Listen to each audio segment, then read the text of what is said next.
What is going on to all my servant fans out there, and welcome back to the channel. We are back breaking down this fourth and final season, episode 6, titled Zoo, as the birthday party from hell ensues when the cult makes its boldest move yet with Leanne. We also get the reveal of who that mole was that Uncle George had inside the Turner's house, and Dorothy discovers just how long Leanne's been obsessed with her. We got so much to discuss in today's spoiler breakdown, but before we get into it, let's start the conversation in the comments below. We only got a few episodes left, so what worked, what didn't work in the 6th episode, what Easter eggs, deeper meanings, what themes did you all take away from this episode, as well as sharing your predictions and your theories of what you all hope to see in the weeks ahead in the comments below. And if you all enjoyed my review today, consider hitting that thumbs up, consider sharing this video. With that being said, we got an episode to break down, full spoilers ahead. As we open this week's episode with the news reporter highlighting the hole that was created in last week's episode, the conversation gets brought up that the homeowners on Spruce Street may have to evacuate their homes. Now, to me,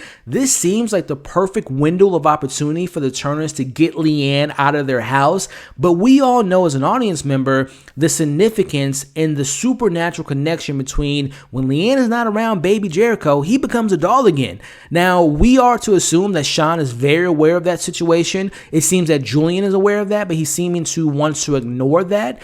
But let's talk about Dorothy. Does Dorothy fully realize the ramifications of not only Leanne being to Jericho and connected to Jericho, but also her significance being tethered to this house? So question is, will they take advantage of that evacuation program? And if so, what would be the ramifications? Let's talk about that in the comment section. But speaking of the Turners, or should I say speaking of Leanne, she is throwing baby Jericho his 1.5-year-old birthday party and wants Dorothy to be in attendance as she pushes her to do so, because to her, this is a very important family event. And we'll be discussing the significance of why this is important to Leanne in this episode. But let's head on downstairs to this party, this big family event where we have a zoo in the Turner's backyard. Leanne has invited all these random mothers with their children, which ends up biting her in the ass because one of those mothers turned out to be a Saints member.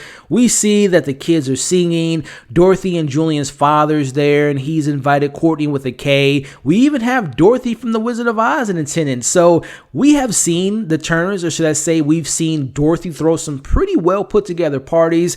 This has to be the saddest party we've ever seen in this show. Let me know your thoughts on that. But let's talk about Sean and Dorothy, who are hopeful that the cult hasn't given up their pursuit on capturing Leanne, and Sean is also hopeful that they can still convince Julian to join their side.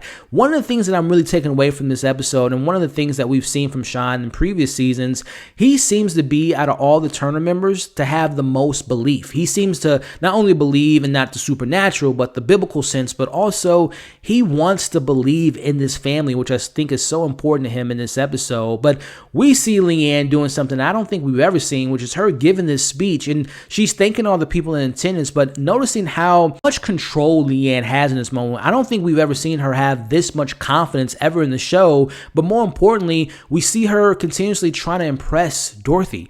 And thinking about this birthday party, not only is she throwing this for Jericho because she loves him, but a couple other things. Number one, she is trying to impress Dorothy and get her on her good side, but I also think secretly this party is being thrown for Leanne, because we know as a child she probably didn't have birthday parties like this ever before. So there's a lot going on in the importance of why she's doing this for not only the Turners but for herself. But also I can't ignore the fact that Leanne continuously likes to throw shade at Dorothy as she's talking about how Dorothy's been so busy lately, especially doing all these plans. And we know she's talking about Dorothy and her involvement with the Lesser Saints and trying to get the Lesser Saints to capture her. But I just really, there's been some highs and lows with this show, but in the last few seasons, one of the more consistent things that I have liked about the show is this continuous battle between Leanne and Dorothy, but more importantly, how Leanne is just so obsessed with her, and we're going to talk about that reveal a little bit later. But moving on to what's going on with Julian and Sean, who have their first round 1 fight,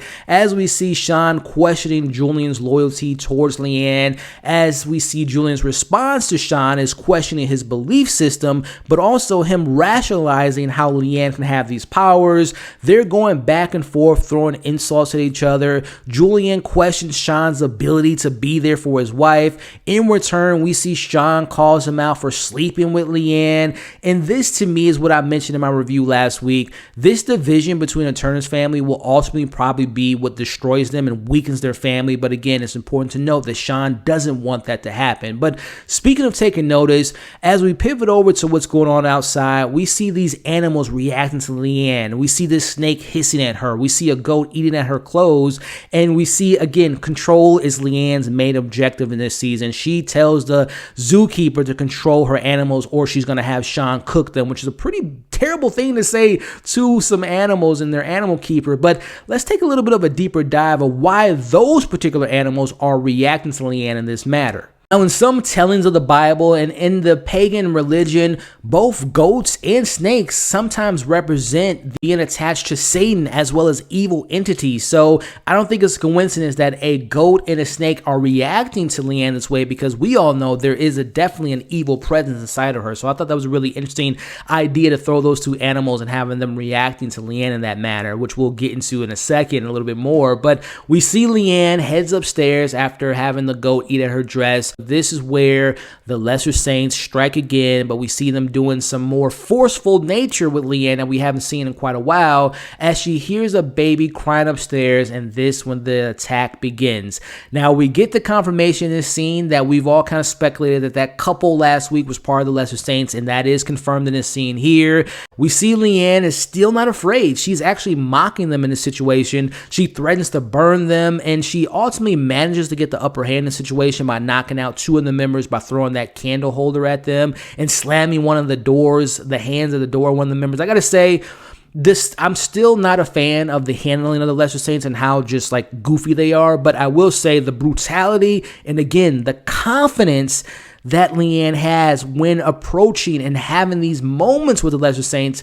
If you all remember how she reacted to seeing them in seasons 1 and 2 and even 3 to where she's at now, this is a huge character growth.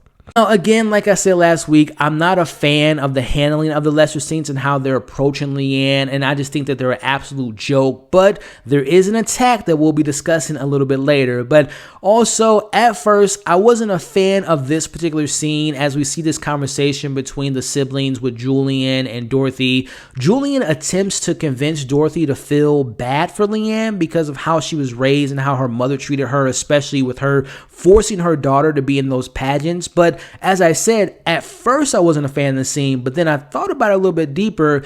That was when Dorothy remembered she covered the pageant circuit, which leads her to find that tape a little bit later in this episode. So at first I'm like, what the hell is Julian doing? Why is this even in the show? There's no way that he's going to be able to convince her to start liking Leanne again. But again, in a minute, we see that light bulb moment for Dorothy. I think I remember seeing Leanne when she was younger, so I do kind of like the significance of that scene, kind of thinking about it a little bit further. But meanwhile, back in the kitchen, we have Billy the goat breaking the glass door, and we see this stare down between the goat and Leanne, which adds more fuel to Sean pointing out the strange things that occur with Leanne being around, which leads us to round 2 of the insults between Julian and Sean. We see Julian is in a panic mode, trying to fix the cake that was dropped when the goat came in, and he says that he's trying to save Jericho's birthday party. I'm trying to save your son's birthday party. And we see Sean tells him out loud, my dead son's birthday, which I was a little bit shocked that he said it out loud, considering that Dorothy's just literally right around the corner.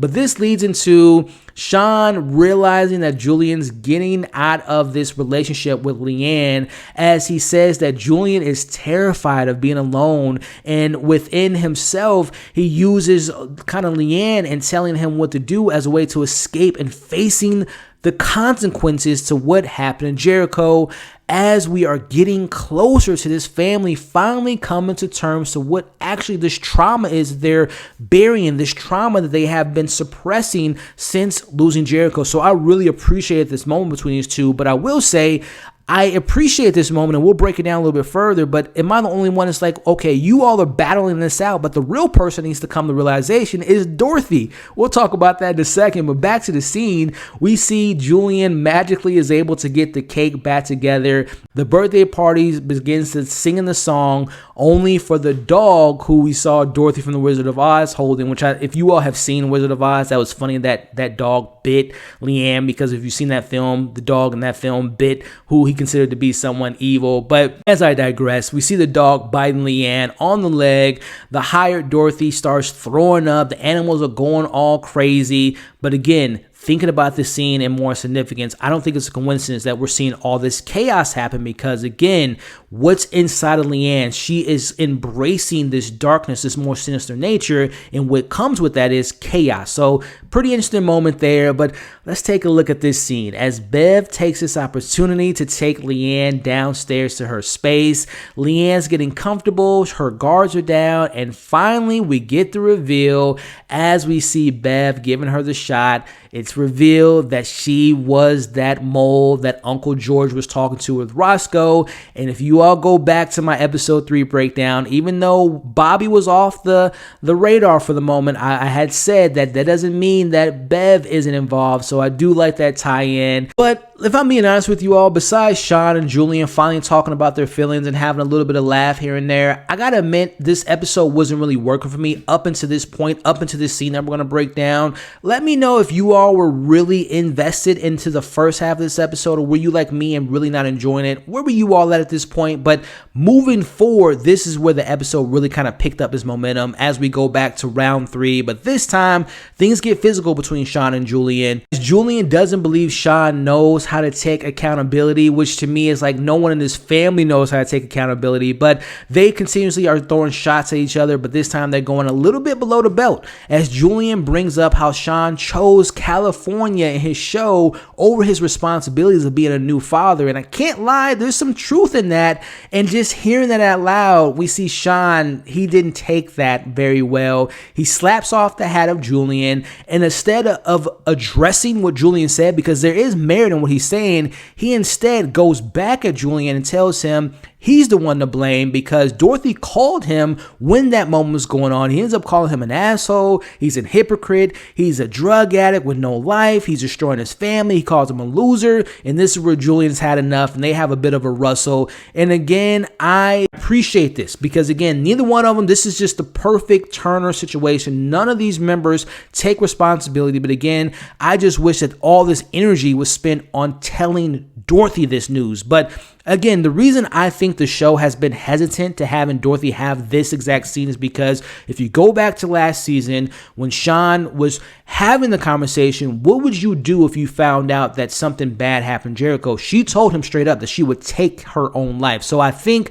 that's the reasoning why the show hasn't given these scenes to Dorothy, because they're afraid that she's going to take her life. But let me know what you all thought about that. But going back to what's going on with Bev and Leanne, she has the music playing as this is, if you guys remember this, this is the second time we've seen this in this season, but this goes back to something that we learned a couple seasons ago. She's doing the Saints ritual, as one of the rituals was, step 1 was innovation, which was playing music that reminds you of a moment that was important to you, but then you have to hurt yourself to separate yourself from that feeling. So we're seeing her do that particular ritual as Bev is preparing for step 2, which is consecration, which entails blinding that person with a knife or oil. So again, we saw that blinding happen in this particular season with that hot dog attack, but now we're seeing the other side of the element, which is using a knife. But Bev can't understand why Leanne's given all these opportunities, why all these big plans are given to her, and but more importantly, why she gets to reunite with him. Now, who is she referring to him? Is she talking about their God,